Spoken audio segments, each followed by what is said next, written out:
Hi guys, I'm Art, grateful recovering addict. Good to see you guys all here tonight, or today. I have not shared in the morning like this before, so bear with me, I'm like still kind of like half asleep. Grateful to be here, 10-15 minutes, huh? Short. Okay, that's hard to fit that much in there. I'll just go through my story really quick then. Basically, to identify, right, that I'm an addict. I grew up in an alcoholic family. My mom's mentally ill and challenged, and she abandoned me at 6-7 years old. I was taking care of my little brother and became adopted. My dad got custody, which probably wasn't the best, but it was better than someone that wasn't completely there too. So just abuse and trauma in the childhood. My first drug of choice was attention. Here I am, look at me, I need love. And I was a class clown and always blurting out inappropriate things and saying things just off the wall and acting out. You know how that goes, acting out and getting expelled. First I get suspended and then I got expelled from every school I've been to. I never went to childhood, I didn't go to prom because continuation doesn't have prom, right? So just a lot of stuff I missed out that like people of their story I just didn't get. And I moved every year of my life. I've been all over, and I still move every day of my life. I'm a nomad. I love traveling the world. I love moving around. So that was actually kind of a good thing. It's made me very adaptable. So like I can go anywhere and talk to anyone, even in another language. I'll come up with Google Translate. If you have good energy and I see you're a nice person, I want to come talk to you. I want to know who you are, and want to know like what you do in the world. It fascinates me, humanity. And also people scare the hell out of me too, right?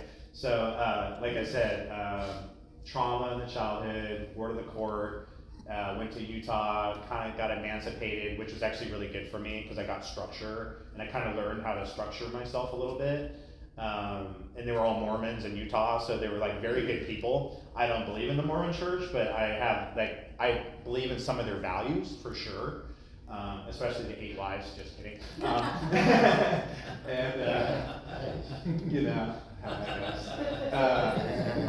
goes. Seriously, I'm so queer. I'm so queer that I don't even like to identify with my sexuality. Seriously. Or a man or a woman. I'm a grateful recovering human because I don't even like all the PC stuff. It's just gotten out of control for me. And I get why it is, but it's like, for me, it's just like too complicated. It's hard enough to remember man and woman, let alone non-binary, he, they, them, she, her, it. I'm like, just call me anything, but don't call me late to lunch, But I don't care what you call me, truthfully. But so it's been challenging, like growing up, and then knowing like how different I am, and then like feeling the other thing that I noticed is like I'm just different than other people in my classroom, and I kind of like isolated myself a little bit younger, and I kind of hung out with the potheads and the metal headbangers, right, Metallica, Megadeth, and because I was like, anger was like a good way to cover my feelings because I was taught like showing feelings was a sign of weakness, right? So I still struggle with showing my sadness or anger. Those two. And my anger like comes out, like it just explodes, right? And that's scary. When I get angry and I blow up, people are like, damn, yeah, don't fuck with that guy, right? And so I've gotten better like in recovery, like how to like just express myself so I don't boil over anymore like I used to. And so there's just been a lot of good things. That childhood actually today has actually been an asset for me, right? I try to focus on like, okay, how can I turn these defects of character, right, or defaults, or whatever you want to call them, and turn them into an asset? And so I came to recovery like we all do, right, like on our knees, don't know where to go. I ended up using more and more and more and more. I took a break, and I thought I was an addict because I could stop. I could always like quit. Like I was always changing things, right? I'd quit the tacos, but then I'd eat burritos, right? I quit the alcohol, then I would do mushrooms, right? And I quit the mushrooms and I'd smoke weed only on the weekends, right? So I thought I didn't think I was an addict, right? I really didn't. I knew I had like the gene, like my dad and stuff. So I was like, oh, I'll never be like him. And to find out I'm actually a lot like my dad. And I'm also a lot different too, right? We're never always the same as anybody. We all have our own character, different ways we present ourselves and how we identify. And our spirituality is very different, I feel, with a lot of people, right? Spiritually, we all have a different way of lining with that higher power. But my dad, he taught me some good things too. So I try not to blame my parents or my childhood for how I am. But it did create who I am in a lot of ways, right? Let's just be realistic. So I spiraled, went down deep, and my brother died and I got depressed and I wanted to die, but I couldn't kill myself. They pretty much killed him in Marin County Jail here. They made it look like an accident, like he killed himself, but we all know he didn't do it. Me and my mom and other family members, and I had readings and spiritual energy, and yeah, they killed him basically. And he kind of asked for it, and so I blame the disease of addiction, because that's why he was in there. And I blame myself because I took him to turn himself in because he was running from he just had to do rehab and stuff, but he had a problem running and he wanted to get high. And I totally get it. So, but I beat myself up over it because I brought him there and I turned him in. I'm like, oh, I killed him, and I said some things. I'd probably kill myself if I was in jail for 6 months. And stupid things. Just, I didn't know better, right? And I didn't know how to love him like I would love him today, right? And so I have to be careful with that guilt and shame. That guilt and shame took me out to using methamphetamine and I became an IV user. Anyway, it went down within a few years. I was just down on my knees, jails, institutions, and death. No one wanted me. Even the mental hospital was like, you get out of here. You're fine. We don't know what to do with you. You're too smart for your own good. You know what to say. You know how to get in and out of the window. I'm really good at jumping through the hoops, right? And getting what I want. And I learned that if I'm mentally ill and I have a rap sheet, that I don't have to go to jail, right? I feel like killing myself, guys. And I do, but I'm not gonna do it, right?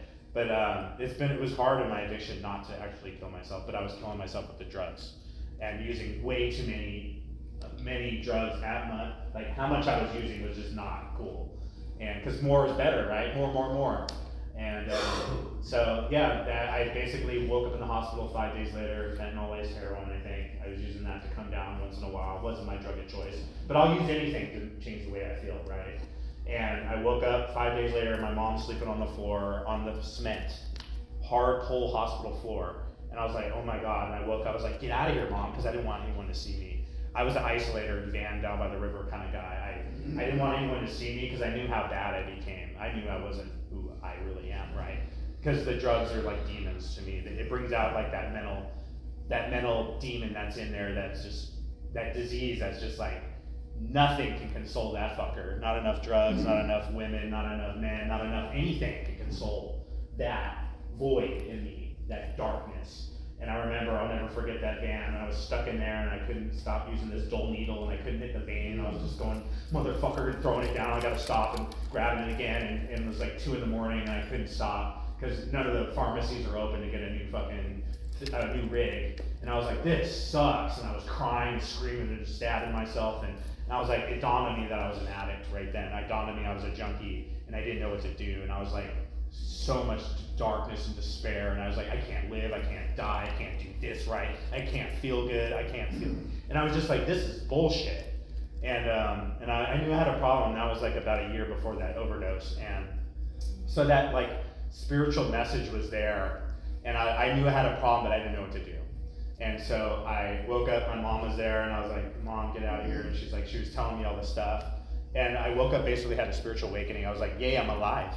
I woke up and something changed when I died, when I went into that void. I call it the void, where it's just like you're conscious and you're in this darkness and you can't do anything.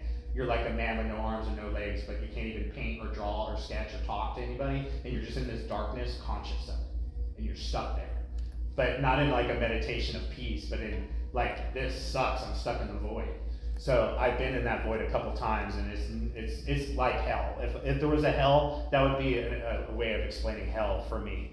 And that's where the drugs took me. So I'm grateful I got out of that hospital, and something told me to go check into rehab or get help.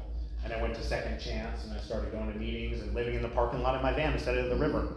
I lived at the meeting parking lot, right? And I just kept going to meetings. I'd wake up, brush my teeth, go to the meeting, drink some other coffee when I used to drink coffee, right, back in the day. and I just go to the meetings, I'd sleep, go to the gym, take a shower, right?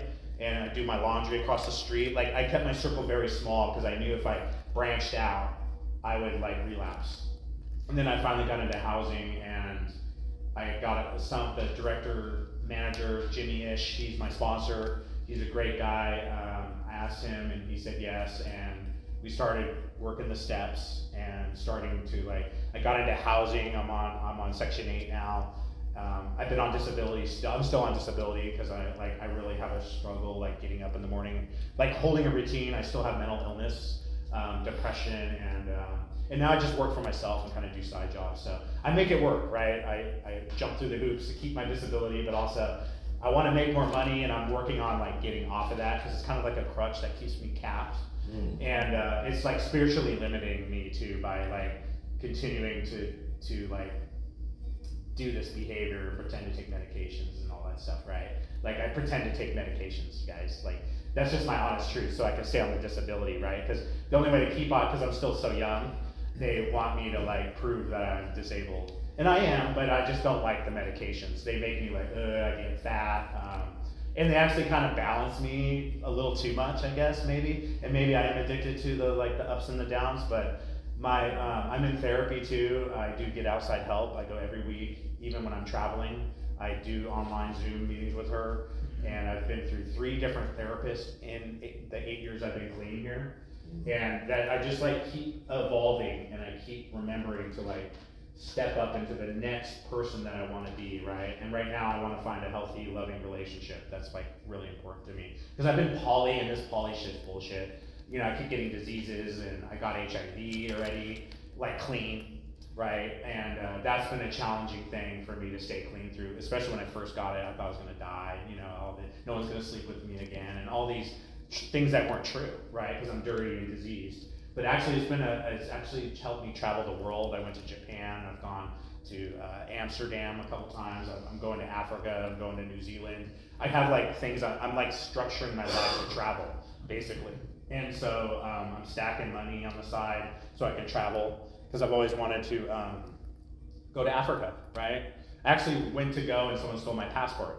And is that going to stop me? No, I'm going to go again for Africa Burn next year. I'm a burner. I go to Burning Man. I went to Love Burn. I got this press at Love Burn in Miami. I waited in line for an hour talking to beautiful burners that love art, and they're very open, and they're just amazing community. And yes, some of them party, but most of them aren't addicts. Let's just be honest. So I have to remember I don't need to fit in anywhere I need to go. Another great thing about recovery is taught me I don't need to be a part of. I don't need to do what you do to fit in. I can just be me and be honest and authentic. And so working the 12 steps has taught me these are my defects. How can I turn those into assets? And how can I turn this, I want to kill myself, I don't want to live, into, I love life and life's amazing, right? And how do I turn that self-centeredness to giving, right? So I'd be of service at Burning Man. I'm a ranger, and I spent 55 hours working in 2 weeks. So I did more working man than Burning Man. So that's how much I love helping my community today. And people validate me. They're thank you for your, they're always thank you Rangers, because they know who we are. We're beacons of hope, and we're not the cops, we're just mediators. And they know that. And so people can come to us with things that they can't go to the cops with, or to their therapist, or whatever with, right? And so it feels good to be trusted on that level, and that's been very healing to feel part of a community on an artist level, a spiritual level, besides NA, because I still don't quite fit in NA, I feel sometimes, because I'm just so odd. So I found the LGBTQI meetings actually fit in here better.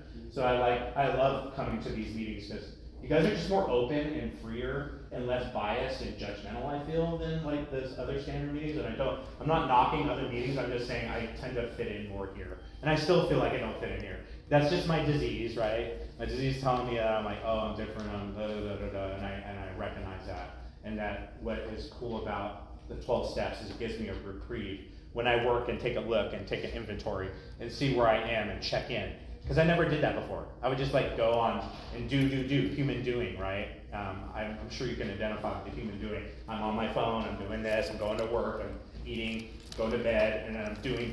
But what about when I'm gonna sit there and be present to the sun coming through the skylight? I sat here and grounded when I came in here, and I grounded my space. and I brought in the light, and I brought in the love, and I asked my higher power to bring some hope, right? Like, because my higher power is a very important part of my recovery. Without it, I would have never came here. I would have been dead. So it was very clear when I woke up in that room with my mom on the floor that God gave me another chance. That was very clear to me. And I made a pact with God that I will stay clean. And if I don't, you can take away everything, my housing, my van, all of it. You can take it all away. So that's my pact with God, and it's helped me stay clean this whole time. And every time I want to like use or I think about it, or I feel like I'm backsliding and I'm just like fucking A, right? Like, cause I get into that too. I'm like, screw you guys, even though you guys help me. Sometimes my disease is like, I don't need you guys anymore, right? I'm 8 years clean. I've worked the steps. I have sponsees, and I'm like, well, I can't help my sponsees if I'm not working a program. Let's be realistic, right? How am I going to keep helping anybody if I don't come to meetings? How am I going to pick up sponsees if I don't come to meetings, right? So a lot of time, coming to meetings is just a 12-step call for me. And it's also a reminder of like what I need to do to stay clean. And you guys tell me like the struggles that I haven't been through yet, because there's struggles coming, right? I'm going to die, right? Everyone I know is going to die. Like everyone that I love that's left in my family is going to die before me. I'm raw vegan now, and I'm very healthy. I did a 66-day juice fast. I'm very into health now. My body's my temple, and I would never put a drug in it now. I don't even want to put a soda or coffee. Like I'm very sensitive now, like what I put in my body. And I've been relapsing on cooked food since Burning Man. I was like, oh, I'll eat whatever I want on Burn Day, and I had bacon and eggs, and it was very addicting, and it was so good. And now I'm like backsliding, because one's too many and 1,000's never enough, right? I started with 2 pieces of bacon, I went back for 4, and then I went back for 4 more. And it's just like, once I start, like anything, it's really hard for me to stop. I have the disease, and it's more, whatever it is. So my drug of choice is more, whatever you got. And now it's my phone. I've been working on that. I want to share about how drugs aren't the problem, but it's the way I feel, right? And it's that loneliness. I still feel lonely because I'm alone, right? Like relationship-wise. I'm not alone. I got you guys. I have a lot of friends and love in my life. And just give me a 5-minute. And there's a lot of great things in my life, but my disease is like, but you don't have the cute blonde girl or whatever, right? You don't have the Sprinter van, right? The nice Sprinter van that or you want that nice $650 juicer, right? You don't have that, right? Or Amazon, I get addicted to shopping on Amazon because I have money, right? I didn't have money before. And then I have packages. For a while, I had packages coming every day, and I was like, it's Christmas. It's Christmas every day. Every day is Christmas. And you know what I mean? And I was like, dude, and now there's no room in my apartment, right? And like the storage units, now the storage unit was shit I don't need. And I can't let it go because my disease is like, no, you need that, right? And I will need it someday, but I don't need it now. And what else? So I crashed my van, texting and driving. So it just proved to me how, and I've almost gone off the road and crashed so many times. And did I stop? And am I still texting and driving? Oh my God, you would think he would learn his lesson. So I'm stubborn. I'm still stubborn in certain areas. And the disease, it's just a cell phone, right? It's not creating that much unmanageability. I was able to buy a new car because I had money, right? And so I justify and rationalize that it's okay. But I didn't kill anyone. And then I didn't kill him myself. And so I'm just like, I gotta be careful with this disease, man. Because it pops up in other areas of my life, like money, food, and sex, right? Like I got addicted to doing Uber driving one night. Like, I was like, dude, and I was switching to Lyft to do more hours, and I'm nodding at the wheel, right? So there's all these things that, like addiction, it's like there is no cure, like they say, and I thought there was. I thought there was a way to cure this disease, but I have not found a way. And if I do, I'll let you know. I'll start a meeting. I'll start my own cult how to cure it. But I'm on a mission to figure out the cure, right? I'm still on that kick, right? It's like with HIV. I'm gonna figure out how to naturally heal this HIV, and I'm undetectable for 3 years without meds. It's pretty good. I'm doing really good.